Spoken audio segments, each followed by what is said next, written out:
Guys, it's Becca. For months and months, I have wanted to make a video about what brought me here, answering different questions that you guys have, and we'll start now because I have a little bit of time this evening. And so Becca, what initially brought you over to Ukraine back last year? I saw the invasion, and I was like, this is terrible. I remember being in the hospital, I was working, and seeing it play in the background of my patient's room on their TV, and I wanted to help. And coincidentally, the Ukrainian Ministry of Health put out an announcement that they needed American doctors and nurses, and I wrote them, and I was like, hey, just trying to contact you guys. Here's my nursing credentials. Could you use me? And they wrote back immediately, said yes. So I came, and I didn't really know what the situation was going to be like.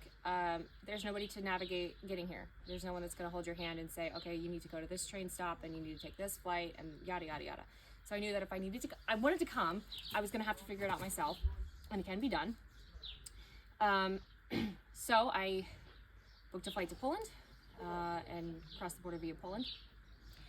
And I was prepared to work in a hospital, a clinic. I didn't know where I was going to work, what I was going to do, but I know they needed help, and they gave me permission to work.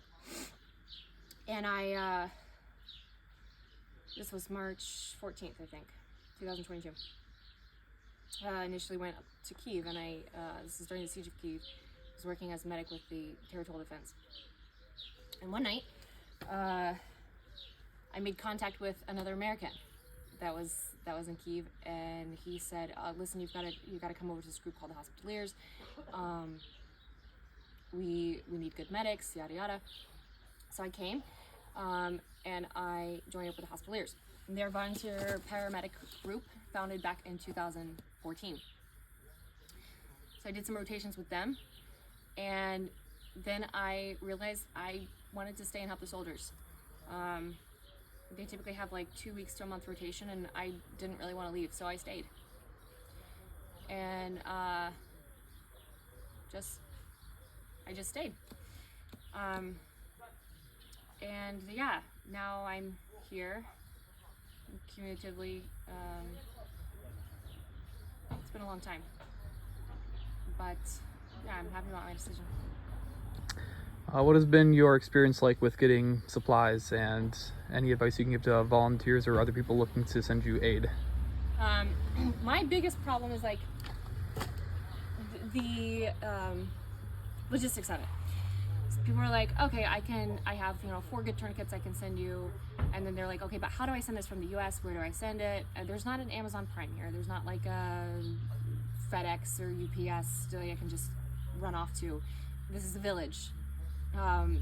There's no postal store, like there's no one to come and bring it to me.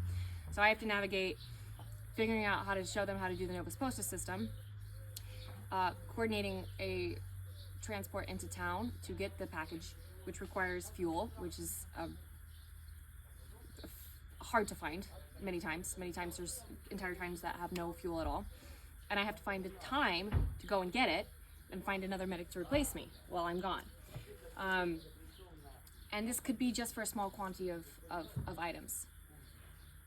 I have located good TACMED stores that I can order from here, and they can Novus Post them to me in large quantities.